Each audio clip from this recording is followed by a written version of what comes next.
नमस्कार दोस्तों, स्वागत है आपका हमारे YouTube चैनल एडी हिंदी कहानियों में। अगर आप इस चैनल पर नए हैं तो बेल आइकन को प्रेस करें और चैनल को सब्सक्राइब करें। तो चलिए शुरू करते हैं आज की कहानी। मनचला कपिल कैसे फंस गया।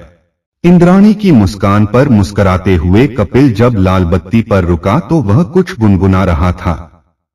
उम्र 50 भी हो तो क्या हुआ, मर्द हमेशा खुद को जवान महसूस करता है। कुछ सप्ताह पहले ही उसकी पदोन्नति भी हुई थी। सब कुछ रंगीन था। सर सहसा एक मीठे स्वर ने उसका ध्यान आकर्षित किया। कपिल ने देखा, बिंदास और एक स्मार्ट लड़की उसे देख रही है। उसकी छवि और अदा में अच्छा आकर्षण था। अंदाजन वह 20 से 22 वर्ष की होगी। सर क्या आप मुझे लिफ्ट। लड़की अच्छी लगी और फिर कपिल का मूड भी अच्छा था, क्योंकि चलते समय ही उसका मन खुश हो गया था। उस समय वह अच्छे मूड में था क्योंकि इंद्राणी की मुस्कान ने उसकी मुस्कान को दोहरा कर दिया था। मनपसंद नाश्ता हो और घर की मुर्गी मादक मुस्कान फेंक कर विदा करे तो हर मौसम रोमानी लगता है। 45 वर्ष की उम्र में भी इंद्राणी उर्फ नुमा खुद को इतना चुस्त दुरुस्त रखती कि कोई आसानी से भी अंदाजा नहीं लगा सकता कि वह 2 जवान बच्चों की मां है।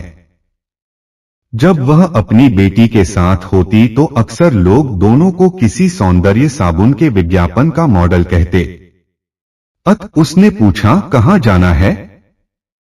वैसे तो मैं साउथ दिल्ली जा रही हूँ, लड़की ने अपनी मीठी मुस्कान का लाभ उठाते हुए कहा। आप मुझे रास्ते में कहीं भी उतार दीजिए, बैठो। कपिल हंसा, पर मुझे ब्लैकमेल तो नहीं करोगी। लड़की हंस पड़ी। उसकी हंसी में मधुर खनखनाहट थी। उसने ध्यान से कपिल को देखा, मानो उसके चरित्र का मूल्यांकन कर रही हो, फिर बैठने के लिए पीछे का दरवाजा खोलने लगी। कपिल ने अपने पास का दरवाजा खोलते हुए कहा, पीछे नहीं, यहां बैठो। लोग मुझे कहीं तुम्हारा ड्राइवर न समझ बैठें। लड़की फिर हंस पड़ी और अगली सीट पर जल्दी से बैठ गई। हरी बत्ती हो चुकी थी और पीछे वाले बेचैनी से हॉर्न पर हॉर्न बजा रहे थे। कपिल ने जल्दी से कार आगे बढ़ा दी। कपिल के दिमाग में बहुत सारी बातें एक साथ चल रही थीं। कुछ दिनों पहले ही समाचार पत्रों में यौन अपराध संबंधी कई समाचार आए थे। साउथ दिल्ली और रोहिणी में कई लड़कियां धंधा करते रंगे हाथों पकड़ी गई थीं। इनमें से अधिकतर लड़कियां शिक्षित व अच्छे घरों की थीं। यही नहीं, एक तो 2 से 3 वर्ष पहले मिस इंडिया भी रह चुकी थी। कॉलेज की लड़कियों को फैशन या मादक द्रव्यों की आदत के कारण ऊपरी आमदनी के अतिरिक्त कमाई का आसान रास्ता और क्या हो सकता है। जब से फिल्म आस्था पर्दे पर आई है, तब से पता चला कि शादीशुदा औरतें भी मौका पाकर अपना जीवन स्तर ऊंचा करने के लिए देह व्यापार करने लगी हैं। कपिल ने सोचा, तो क्या यह लड़की भी उनमें से एक है? क्या यह उपलब्ध है? क्यों न जानने की कोशिश की जाए। शारीरिक रिश्तों में विविधता का अपना अलग ही आकर्षण होता है। तो लेने के लिए कपिल ने पूछा, तुम्हारा नाम क्या है? मारिया, लड़की ने कहा। अच्छा नाम है। कपिल मुस्कराया, पढ़ती हो? पढ़ती थी, पर अब कॉलेज छोड़ दिया। मारिया ने नीचे देखते हुए कहा। क्यों? कपिल ने पूछा। पिता टीबी के मरीज हैं, नौकरी नहीं करते। मारिया ने कहा, और मां को दमा है। छोटा भाई स्कूल में पढ़ता है। सारे घर की जिम्मेदारी मुझ पर आ पड़ी है। बड़े दुख की बात है। कपिल ने देखा, मारिया बहुत उदास दिखाई दे रही है। अचानक मारिया मुस्कुरा दी। सर, दुनिया है, सब चलता है। दुखी होने से क्या होगा? सो तो ठीक है, कपिल ने पूछा, पर फिर करती क्या हो? बस ऐसे ही, मारिया ने खिड़की से बाहर देखते हुए कहा। गुजारा कर लेती हूँ, कुछ न कुछ काम मिल ही जाता है। कैसा काम? कपिल ने कुरेदा। सर, मारिया ने एक क्षण रुककर कपिल को देखा और धीरे से कहा, क्या आप 500 रुपए उधार देंगे? कपिल का अनुमान सही था कि वह लड़की उपलब्ध है। उसके जीवन में यह पहला अनुभव है। शरीर में फुरफुरी दौड़ गई। जो केवल पढ़ा और सुना था वास्तविक बनकर सामने आ गया था। यह क्या तुम्हारी फीस है? कपिल ने पूछा। नहीं, 1000-2000 रुपए भी मिल जाते हैं, पर आज बहुत जरूरत है। 500 रुपए से काम चला लूंगी, राशन नहीं लूंगी तो खाना नहीं बनेगा। कपिल ने मारिया के शरीर पर नजर दौड़ाई। जो कुछ देखा बहुत अच्छा लगा। फिर पूछा, कोई ठिकाना है क्या? है तो, मारिया ने कहा। साउथ दिल्ली में एक गेस्ट हाउस है, पर किराए के अतिरिक्त वहां के प्रबंधकों को भी कुछ अलग से देना पड़ता है। कपिल ने मन ही मन अनुमान लगाया कि ऐसे सौदे में क्रेडिट कार्ड से काम नहीं चलेगा। इस समय जेब में लगभग 1200 रुपए हैं, क्या इतना काफी होगा? इससे पहले कि कपिल आगे पूछता, उसके मोबाइल फोन की पिप पिप पिप ने चौंका दिया। हेलो, उसने कहा। हाय पप्पा, बेटी मृदुला के स्वर में उत्साह था। हाय मेरी प्यारी गुड़िया, कपिल ने मुस्कुराकर पूछा, कैसे याद आ गई? अभी अभी तो घर से निकला हूँ। रुपए चाहिए तो माँ से ले लो। अरे नहीं पप्पा, मृदुला ने कहा। आपको याद दिला रही थी, मम्मा का जन्मदिन आ रहा है। एक सुंदर सा कार्ड और एक बहुत बढ़िया उपहार खरीदने चलना है। आज चलेंगे न? कपिल ने मारिया की ओर देखा। वह चुपचाप बैठी थी। बेटी मृदुला भी इतनी ही बड़ी होगी। अचानक एक अपराध बोध की भावना ने जन्म लिया। क्या जो वह करने जा रहा है उचित है? पापा, मृदुला ने बेसब्री से पूछा। सुन रहे हैं? सुन रहा हूं गुड़िया रानी, कपिल ने उत्तर दिया। पर आज नहीं, कल चलेंगे। ठीक है। कपिल ने फोन बंद कर दिया। कुछ देर तक कार चलती रही। दोनों चुप थे। सर, सहसा मारिया ने चुप्पी तोड़ी। आपने क्या सोचा? तुम्हारे गेस्ट हाउस वाले मैनेजर को कितना रुपया देना होगा? कपिल ने पूछा। मारिया से संबंध बनाने की इच्छा ने फिर जोर मारा। सोचा, क्या उचित है और क्या अनुचित बाद में देखा जाएगा। मारिया ने कहा, कुछ ज्यादा रुपया नहीं लगेगा। फिर भी, कपिल ने कहा, वहां पहुंचकर मूर्ख नहीं बनना है। वैसे जगह सुरक्षित तो है न? यह प्रश्न वह रोज सुनती थी और उत्तर उसने तोते की तरह रट रखा था। इससे पहले कि वह उत्तर देती, कपिल का मोबाइल फोन फिर से रिंग हुआ। हेलो, कपिल ने आहिस्ता से कहा। हाय, पत्नी नुमा का परिचित स्वर सुनाई दिया। हाय, कपिल ने पूछा, क्या कोई आदेश देना बाकी रह गया? एक अच्छी खबर है, नुमा ने पुलकित स्वर में कहा। सोचा, तुम्हें दफ्तर पहुंचने से पहले ही सुना दूं। तुमसे अच्छी खबर की उम्मीद तो नहीं है? कपिल ने मंद मुस्कान से कहा। मुझे बहुत डर लगता है। हिश, नुमा ने कहा। बेशर्म कहीं के, बल्लू का फोन अभी अभी आया था। बल्लू का? कपिल के स्वर में हर्ष और आश्चर्य का मिश्रण था। क्या कहा उसने? बल्लू यानी बलराम, उनका पुत्र सेना में कप्तान था और जोधपुर के पास सीमा पर तैनात था। बोला, नुमा ने गदगद कंठ से कहा। इस बार मेरे जन्मदिन पर अवश्य आएगा। 1 सप्ताह की छुट्टी मिल गई है। वाह, कपिल ने खुश होकर कहा। ठीक है, खूब जश्न मनाएंगे। सुनो, नुमा ने कहा। हाँ, सुन रहा हूँ, पर जल्दी कहो, ट्रैफिक बहुत है। कपिल ने कहा। तो ठीक है, जब घर आओगे तभी कहूंगी। अब कह भी दो, कपिल ने कहा। बल्लू के लिए जो लड़कियां हमने चुनी हैं, उनके अभिभावकों से हम मिलने का समय ले लेते हैं। ठीक है, कपिल ने कहा। तुम जो ठीक समझो वही करो। अब फोन बंद करता हूं। कपिल ने फोन बंद कर दिया और सोचा, इतना सुनहरा अवसर मिला है और सब बाधाएं खड़ी कर रहे हैं। खैर, दफ्तर भी फोन करना है कि आने में देर होगी।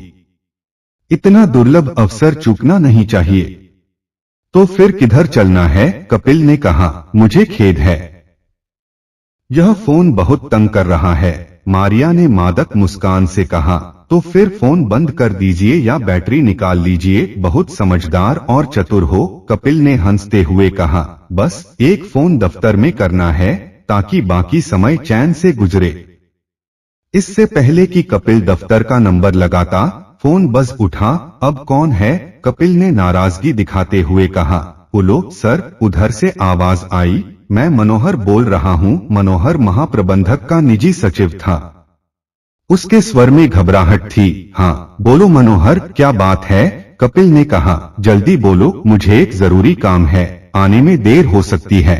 सर आप तुरंत यहाँ आ जाइए, मनोहर ने जरा ऊंचे स्वर में कहा। मजदूरों ने साहब का घेराव कर रखा है और नारे लगा रही हैं। ओह, कपिल ने क्रोध से कहा, क्या सब कुछ आज ही होना है? ठीक है, मैं आ रहा हूँ। तुम पुलिस को सूचना दे दो, शायद जरूरत पड़ जाएगी। जी सर, मनोहर ने कहा। पर आप जल्दी से जल्दी आइए। कपिल ने खेदपूर्वक एक बार फिर मारिया को देखा और सोचा, क्या गजब की लड़की है, क्या फिर मुलाकात होगी? मुझे खेद है, कपिल ने सिर हिलाते हुए कहा। आज का मुहूर्त शायद ठीक नहीं है। तुम्हें कहाँ छोड़ दूं? मारिया के चेहरे से कुछ पढ़ पाना कठिन था। न तो मायूसी का भाव था और न ही खेद का। उसने हौले से कहा, यहीं उतार दीजिए। कपिल ने कार सड़क के किनारे लाकर रोक दी तो मारिया ने दरवाजा खोला और बाहर निकल गई। एक मिनट रुको, कपिल ने जेब से पर्स निकालते हुए कहा। लो, कुछ रुपए रख लो। 100 के नोट थे, जिन्हें न तो कपिल ने गिना और न ही मारिया ने। मारिया ने नोट हाथ में लेते हुए कहा, धन्यवाद, आप बहुत अच्छे हैं। अब कहाँ मिलोगी? कपिल ने पूछा। ऐसे ही किसी चौराहे पर। मारिया ने दोनों हाथ हवा में फैला दिए। फिर भी कोई टेलीफोन या मोबाइल नंबर तो होगा? कपिल ने पूछा। नहीं, मारिया ने सिर हिलाते हुए कहा, मेरा कोई फोन नंबर नहीं है। ओह, कपिल ने खेद से कहा। हाँ, आप अपना नंबर दे दीजिए, मारिया ने शरारत भरी मुस्कान से कहा। कभी कभी फोन करती रहूंगी। कपिल की आंखों में चमक आ गई। सोचा, घर का नंबर देना तो ठीक नहीं होगा, मोबाइल नंबर नहीं, यह भी ठीक नहीं है। कहीं ब्लैकमेल ही करने लगे तो? अपनी सुरक्षा की उतनी ही चिंता थी जितनी कि मारिया की संगति का आकर्षण। सुनो, क्या कल इसी समय इसी जगह मिल सकती हो? सर, कल की कौन जानता है, मारिया ने खनखनाती हंसी से कहा। कल इस राह से आप गुजरें और मुझे पहचाने तक नहीं। तो फिर कहां? कपिल हंसा। बहुत शरारती हो, कोशिश कर लीजिएगा, मारिया ने कहा और भीड़ में गायब हो गई। अगले 2 से 3 दिनों तक कपिल उसी जगह उसी समय बेकरारी से मारिया को ढूंढता रहा। अचानक अच्छा खासा पारिवारिक आदमी नए यौनाकर्षण का शिकार हो गया। दिमाग पर धुंध सी छा गई थी। चौथे दिन कुछ देर प्रतीक्षा के बाद, सर अच्छे तो हैं? एक नई खुशबू का झोंका आया। हाय, कपिल ने कहा। हाय, मारिया ने मुस्कुराकर कहा और बिना निमंत्रण के कार का दरवाजा खोलकर कपिल के पास बैठ गई। तुम्हारी माँ अब कैसी है? कपिल ने पूछा। छोड़िए सर, मारिया ने हाथ घुमाते हुए कहा। आप तो सब समझते हैं, अपनी बताइए, क्या इरादा है? तुम्हारा गुलाम हूँ, कपिल ने रोमानी अंदाज में कहा। जहाँ चाहो ले चलो, आपको कोई डर तो नहीं है? मारिया ने पूछा। डर तो है, पर तुम्हारे ऊपर विश्वास करने के अलावा कोई चारा भी तो नहीं है। आप बहुत समझदार हैं, मारिया ने कहा और गेस्ट हाउस का रास्ता बताया। जब कार गेस्ट हाउस के आगे रुकी तो कपिल का मन गुदगुदा रहा था, पर दिल पहली बेवफाई के एहसास से कुछ अधिक गति से धड़क रहा था। अंदर पहुंचकर मारिया ने एक आदमी से कुछ बातें की और फिर कपिल को एक कमरे में ले गई। ऐशो आराम का सारा सामान कमरे में मौजूद था। कपिल को सोफे पर बैठने का संकेत करते हुए मारिया ने फ्रिज का दरवाजा खोला और पूछा, बियर चलेगी? कपिल ने स्वीकृति में सिर हिलाया। मारिया ने 2 गिलासों में बियर डाली। चीयर्स, मारिया ने कहा। चीयर्स, कपिल मुस्कराया। तभी उसी आदमी ने, जो बाहर था, भीतर प्रवेश किया। कपिल ने प्रश्नसूचक दृष्टि से उसे देखा। अपना पहचान पत्र दिखाइए, उसने आदेश दिया। पहचान पत्र? कपिल ने आश्चर्य से पूछा। क्यों? हमें यह देखना है कि आप पुलिस के आदमी तो नहीं हैं, उसने उत्तर दिया। पर मारिया जानती है, कपिल ने बौखला कर कहा। मैं पुलिस का आदमी नहीं हूँ, आपको पहचान पत्र दिखाना होगा, उसने जोर देकर कहा। मेरे पास कोई पहचान पत्र नहीं है, कोई और सबूत होगा। नहीं, मेरे पास कुछ नहीं है, कपिल ने झूठ कहा। तभी एक दूसरे आदमी ने भीतर प्रवेश किया। उसके हाथ में कैमरा था। इनका फोटो ले लो, पहले आदमी ने कहा। मैं फोटो नहीं खिंचवाऊंगा, कपिल ने घबरा कर कहा। आपका मतलब क्या है? 20,000 रुपए चाहिए, उसने कहा। मेरे पास रुपए नहीं हैं, कपिल ने कहा। कोई बात नहीं, उस आदमी ने शांति से कहा। कपड़े उतार लेते हैं। मारिया, चलो अपना काम करो, कपिल ने घबरा कर कहा। ठहरो, मैं रुपए देता हूं, पर इतने नहीं हैं। कितने हैं? मेरे ब्रीफकेस में हैं, और ब्रीफकेस कार में है। अपना पर्स और घड़ी दो, उस आदमी ने कहा। कपिल ने चुपचाप पर्स में से रुपए निकाल कर दे दिए।